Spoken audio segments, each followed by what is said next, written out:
Georgia runoff election day is upon us, ladies and gentlemen. Of course, we've been waiting for and talking about this day since the election on November 3rd. The day that the two Senate races in Georgia, which will effectively decide control, which party controls the Senate under the Biden administration. This the day that those two runoff elections between David Perdue and John Ossoff and Kelly Loeffler and Raphael Warnock, the Reverend. Those are the two races. Of course, the two incumbents are David Perdue and Kelly Loeffler. They are the Republicans, and obviously, if they win, or even if they split, if they just go one of two, then that means Republicans will retain control of the Senate, and the Democrats would need to win both races, in which case the Democrats would then take control of the Senate. And so, in theory, everything is at stake with regards to the power balance. And obviously, for the Democrats, they'd like to go two for two, thus enabling them to, in practice, honestly, still not have very much control because of the weird Senate rules, which make it so that you basically need 60 votes. You need to have 60-seat supermajority in order to be able to overcome a filibuster, which is basically where the other party can sort of grandstand and run the clock out on the Senate floor on any crucial legislative agenda item of the majority party. So basically, uh, the Democrats would, in practice, not have very much control, but in theory, of course, you like the idea of the Democrats having a majority, even if it's only a simple one vote majority, which it would be if the Democrats go two for two, because Kamala Harris as vice president would basically be a tiebreaker. It would be 50-50 Democrats, Republicans. So you'd have the vice president, Kamala, act as a tiebreaker, in order to get stuff done, which again, in practice, would not amount to much because of the reasons I just explained. But in theory, you'd rather have that scenario play out, obviously, than having the Republicans retain control and Senate Majority Leader Mitch McConnell, who ruthlessly wields power to his advantage and to Republicans' advantage, particularly in being obstructionist and hostile to any Democratic priorities whenever it's the Democratic Party that holds that's in the White House. Obviously, that's the worst case scenario, and you'd rather have the Democrats go two for two. But in practice, honestly, Joe Biden has been setting the bar pretty low. That's something that I talk about a lot. Even Senate Democrats have, and I'll come back to that. But first, a little information, a little background on the two races. So we have the two incumbents are the Republicans. They are David Perdue and Kelly Loeffler. Both of them are coming off the heels of being implicated in a major insider trading scandal from earlier this year, from dealings that they did in which they were selling stocks, dumping off uh, dumping off stocks in the lead up to the pandemic, uh, using information that they had gleaned, classified information from congressional intelligence hearings, Senate intelligence hearings, in which the public health threat posed, and the economic threat posed by the coronavirus was sort of coming into clarity at these intelligence briefings, and that they proceeded to then take that information and publicly downplay that threat to their constituents online via Twitter, and then go ahead and privately, uh, act as though this was an existential threat. This was going to harm their wealth, and so they proceeded to quickly sell off stocks using that private information that they had to basically enrich themselves.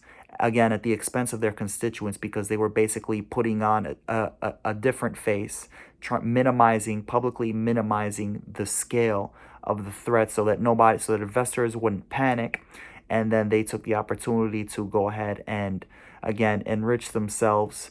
So this was a bad look, obviously, for the two of them. We're talking about a political system where we already have rampant endemic political corruption that also leads to rampant, abundant economic systemic inequality, and it's exacerbated exactly by this kind of self-dealing from our politicians and the relationships with Wall Street, etc. Kelly Loeffler, actually the wife of the president, or that I should say, the chair of the New York Stock Exchange. She's worth $500 million, so she's the wealthiest member in Congress. She's up against the Reverend Raphael Warnock, who I believe has been up in the polls. So Raphael Warnock, I actually would not be surprised to see him win. And then we have David Perdue. He's up against John Ossoff, who is the 31-year-old that ran for a House seat in Georgia 2 years ago. In 2018, was unsuccessful. Sort of has that sort of Buttigieg aura about him, where you can see how he might be deemed uh, talented enough as a politician that the news media, the pundit class, establishment media outlets might sort of flock towards him if he's able to prevail here and sort of try to prop him up as like uh, a future what's the name of the guy in Texas, Beto O'Rourke type, or a Buttigieg type, frankly, the kind of politician that might tell you the kind of thing that he thinks you want to hear, and then basically be working with entrenched corporate special interests behind the scenes to shaft you. John Ossoff in particular, if you like really do a deep dive into his politics, you find out that he's actually against a lot of really popular policy proposals. Medicare for all, a Green New Deal, even stacking the Supreme Court. That's something that's really popular in terms of strategy, in terms of being able to assist any realistic progressive agenda item from getting off the ground. You need to stack the Supreme Court. And people who get that support that position, but that's one that he weirdly disagrees with. Um, which is unfortunate, because if you don't agree with us on policy priorities or on the strategy agenda for getting those policy priorities enacted, then in theory we should really have progressives absolutely no use for you. But here we are. We have John Ossoff, and he's up against. He's not. He's recently begun to gain traction in the polls. I believe he's always trailed Purdue. He's bodied him in some debates, so he's gotten a little bit of notoriety off of that. Some good sound bites from John Ossoff, basically roasting Purdue on the aforementioned insider trading scandal, which was obviously a really bad look for him. It was a big story earlier this year. Purdue was especially egregious. I believe he was like tweeting. It was either him or Loeffler, one of the two. It might have been Loeffler, was tweeting at the end of January, or I should say, um, was tweeting in the middle of February, publicly sort of downplaying the threat. This might have been Loeffler, actually. I'm getting him confused with Loeffler. Again, they were both implicated in the same scandal. They were doing the same stuff. Uh, and then but then we found out that they were acting on information that they had gleaned from late January, that again gave them classified information as to the seriousness of the threat of corona. And so Ossoff was roasting Purdue to that effect, and has gained a little bit of traction in recent polling. I've seen him take a slight. I think I saw a recent poll that had him up by 3.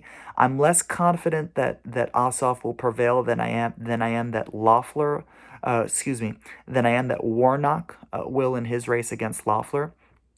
Loeffler and Purdue are both extremely unpopular, obviously. Approval ratings really low. They tried to sort of latch on to that 2K noise, those two that 2K checks talk, because of course they felt that heat on them applied from the president, the leader of their party, Donald Trump, when he was tweeting on the Republicans to get behind 2K, when he was pressuring them.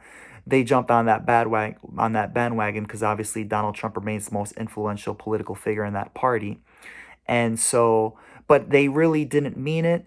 But they sort of, Mitch McConnell, in refusing to actually properly prioritize a vote on the issue on the Senate floor, he sort of was, he's sort of gambling that he's been able to manage the races um, appropriately by sort of allowing Purdue and Loeffler to come off publicly as though their position on the record is that they support it. Again, without holding a proper vote, who knows how much that messaging would resonate with voters. I'm skeptical that absent a proper vote, which is of course what we send our senators to Congress to do, is to hold votes up or down on issues. I'm less confident that that will work in McConnell and those politicians' favor. I think voters are probably going to figure, wait a second, you were against 2K all along, and then the last week sort of made like some minor whimper in favor of. But I'm not sure that 2K debacle, especially given that it's clear to voters, I think that Republicans were the biggest roadblock in the way. I'm less confident that anything coming out of that 2K debacle is going to help these two candidates in this race. But surely that's the gambit that McConnell is and the two candidates are making. Well, I did sort of, kind of, somewhat express support. So maybe that'll help my fortunes. I don't know.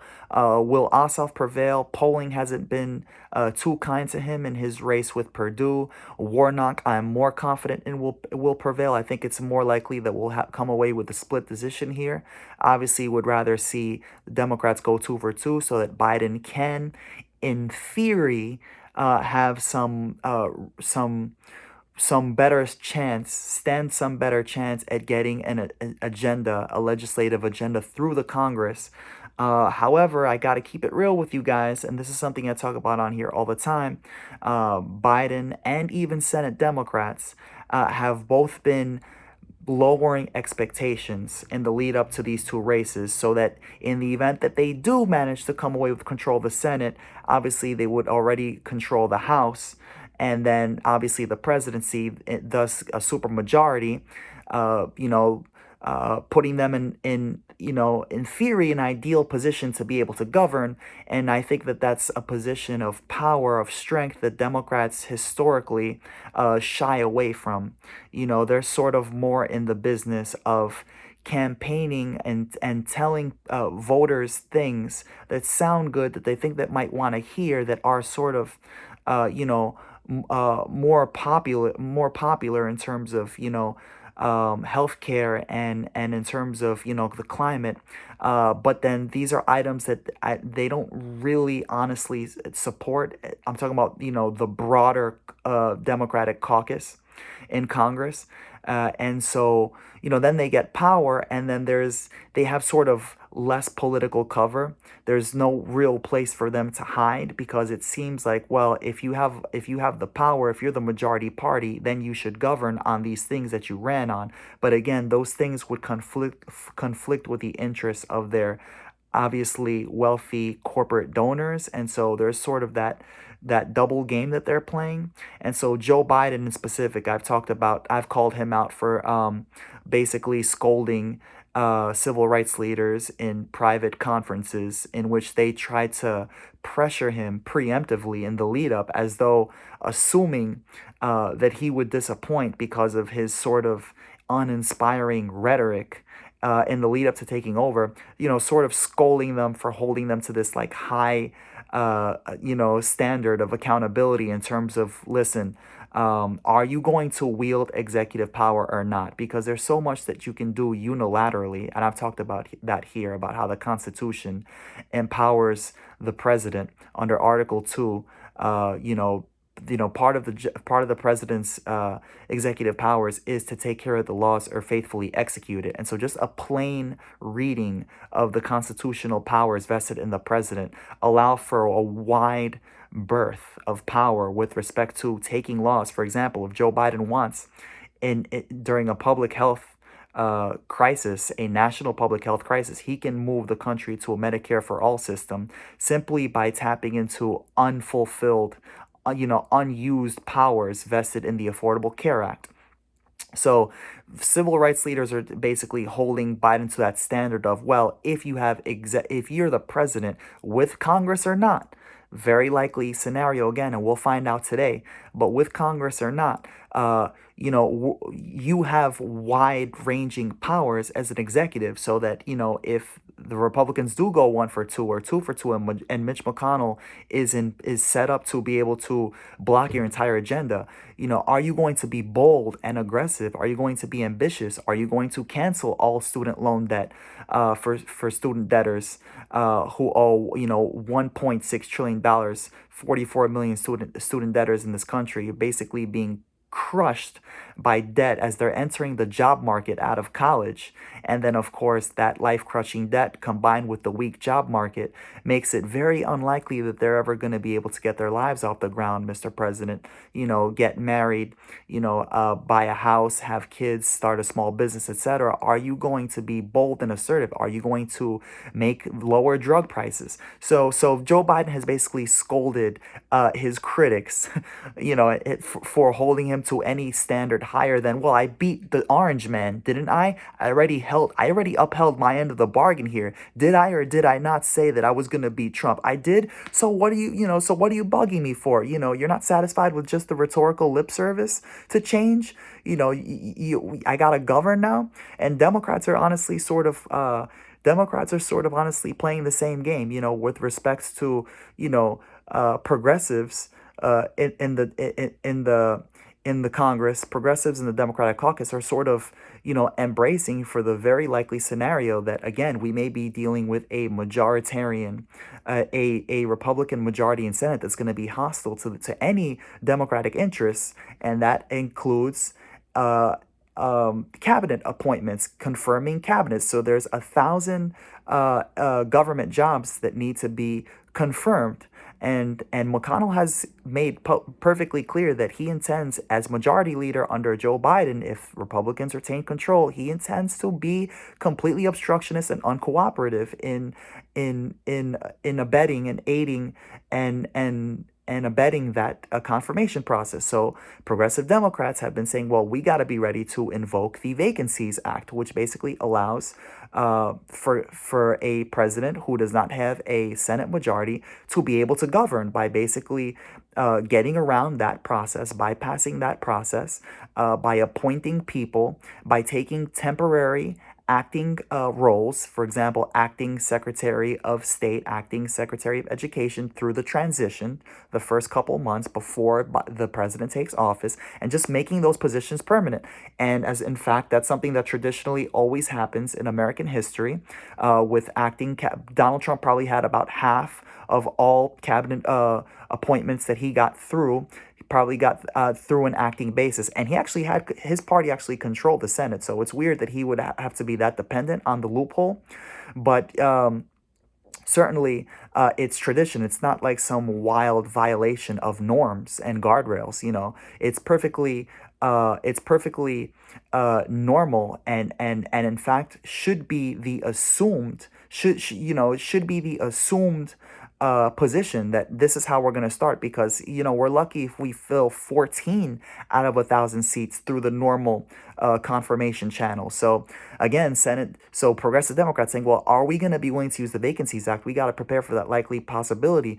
And again, centrist, corporatist, sort of what so-called pragmatic Democratic politicians who basically are obsessed with kowtowing and placating the interests of the right and the Republican Party instead of their own constituents, are already downplaying those expectations of being aggressive in asserting the Vacancies Act, the powers vested in the Vacancies Act, and saying basically, well, we think that these progressive Democrats are being too unreasonable. They're being too unfair and just assuming that the Republicans won't be good faith actors, that they won't play ball. When have the Republicans, and particularly Mitch McConnell, ever played ball with the Democrats? When have you ever seen Mitch McConnell not pick the Democrats' pockets? When did you ever see Mitch McConnell play ball with Barack Obama. Do you remember when Supreme Court Supreme Court seat opened up in the last year of Obama's term with like 11 months to go in the Obama administration, and Obama tried to fulfill his constitutionally mandated authority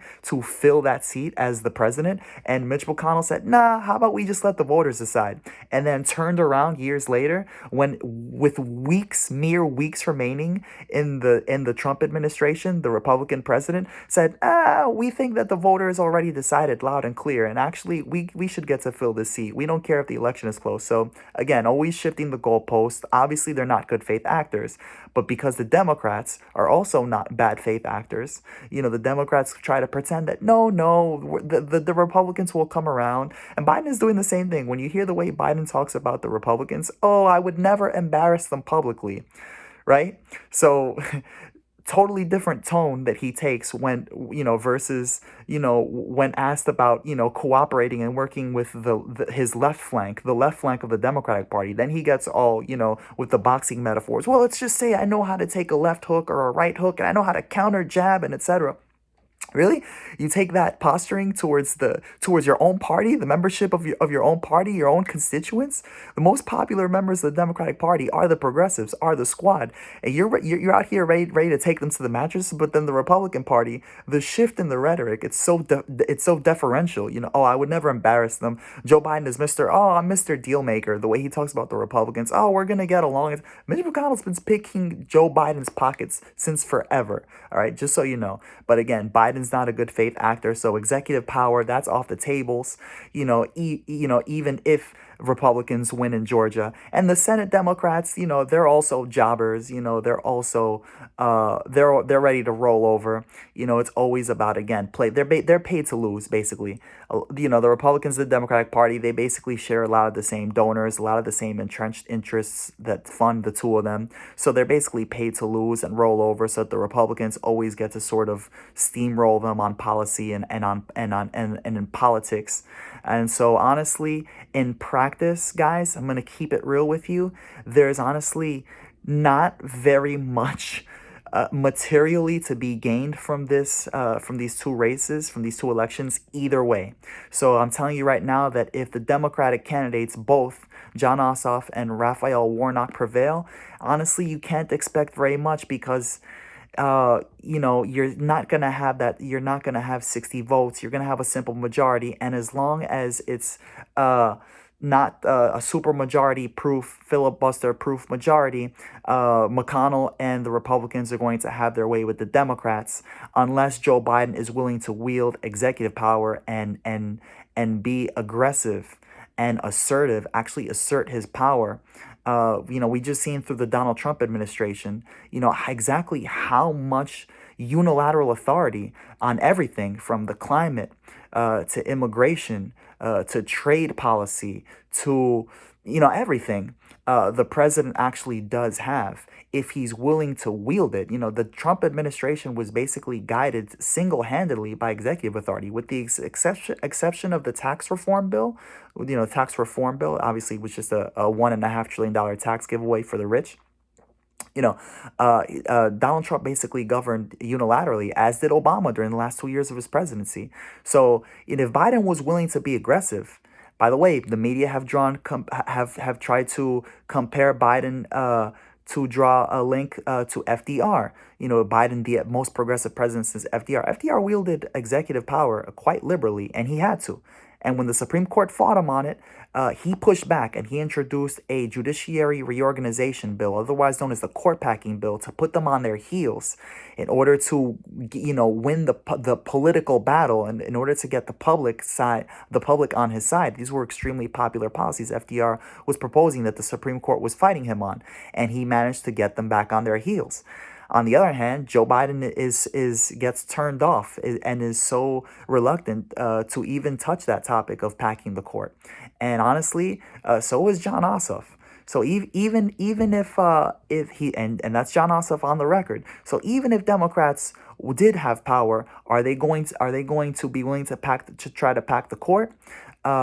Is Joe Biden going to be willing to be aggressive and bold, the bold moral leader that the U.S. needs? Very unfortunately, all indications are no. So in practice, guys, the best that we can come away with here is the Democrats go 2 for 2, and then maybe Biden reverses Trump's executive orders on, the Iran nuclear deal or the Paris Climate Accord, for example. He can't. He's in favor of a $15 minimum wage. He can't do that without Congress.